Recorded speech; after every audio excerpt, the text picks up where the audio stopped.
All right, guys, welcome back. So today we are going to be looking at the fight for racial equality during the Progressive Era.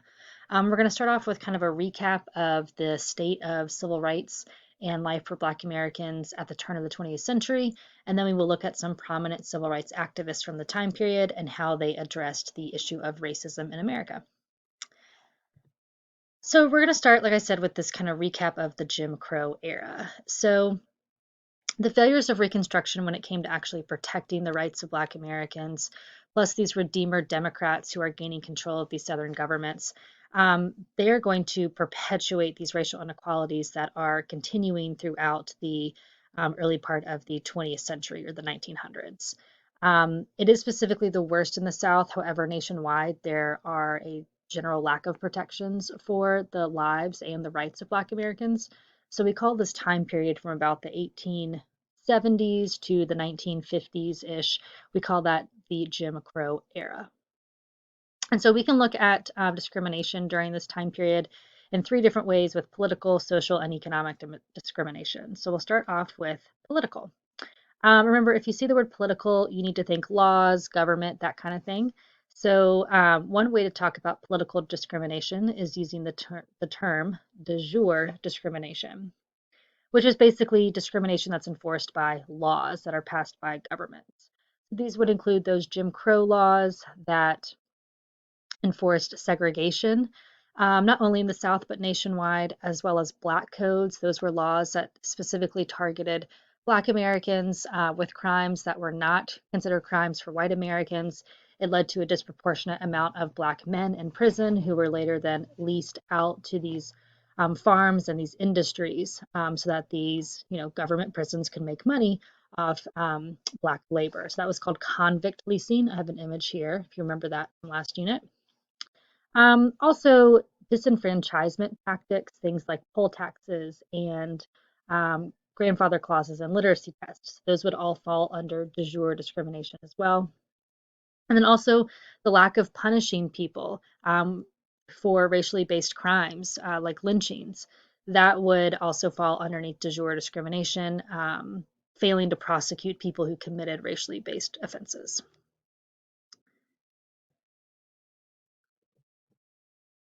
We also see discrimination in the economic sphere, where, if you think about the economic analysis, you want to think about money and jobs and the jobs people have and things like that. So with the South, we specifically see that there is the rise of sharecropping, which, if you remember from last unit, was when there's a white landowner who essentially rents out some of his land to a Black farmer. He gives the farmer the land, the equipment, the seed, shelter, like a house to live in. And then in exchange for this, the Black farmer has to share a part of his crop with the white landowner. However, every year the landowner would typically say, you know what, you actually owe me more money, so you have to work for me for another year and share more of your crop with me. And this would lead to generations of sharecroppers in Black families. And then it also means generation of poverty for many of those people as well. In the North, we typically see that factory jobs are going to pay lower wages for Black workers than their white counterparts, as well as there were some labor unions that were segregated, so they barred or banned Black workers from joining those labor unions.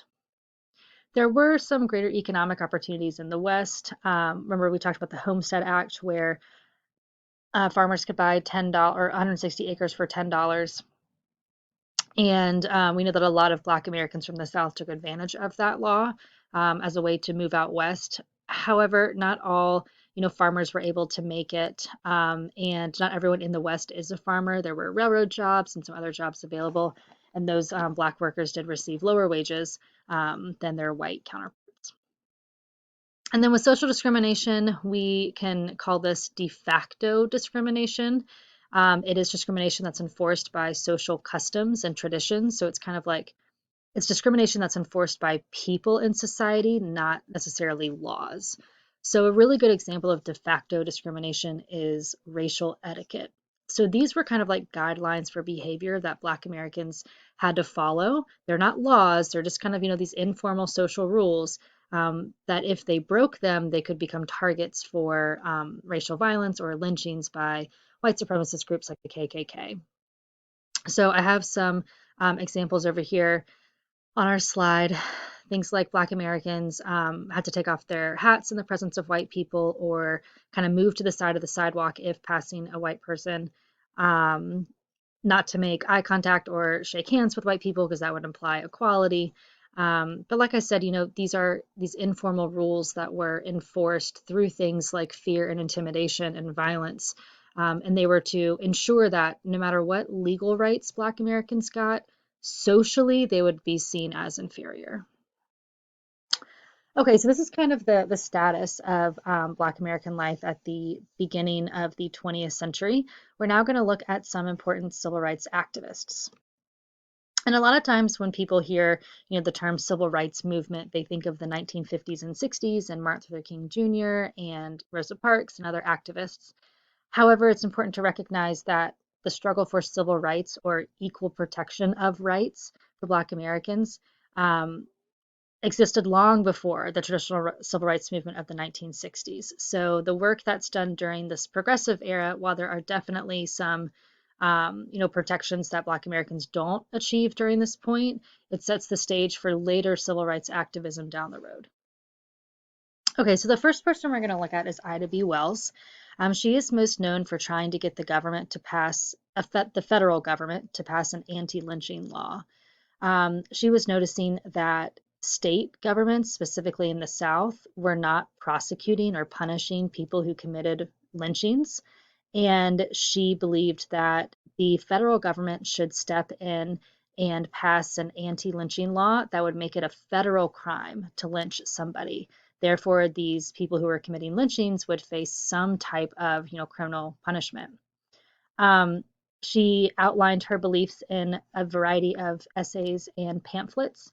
Her most famous were Southern Horrors and The Red Record, where she exposed the state of lynching in America. However, in the end, she didn't receive any support from the federal government or from President Wilson. We've talked about Wilson before this unit and his stance on civil rights. He was a pretty strict segregationist and did not believe that the equalities in the progressive era should necessarily be extended to Black Americans. Another important civil rights leader from this time is Booker T. Washington. And so he and the next guy that we're going to look at, W.E.B. Du Bois, they both want to end racism, but they come at it two different ways. Booker T. Washington advocates kind of a gradual end to racism, where W.E.B. Du Bois is going to advocate for an immediate end to racism. Both of them are trying to fix, racial issues. They just are doing it different ways. So we'll start with Booker T. Washington. So he believed that the path to racial equality was more of a gradual path where Black Americans had to basically prove to society that they were worthy of having equal rights. And they would do that through working, through hard work economically. And so he believed that Black Americans should be getting a job training so that they could become, prosperous themselves and then pass that wealth on down to other generations and really create this foundation of economic wealth and economic prosperity for Black Americans over time.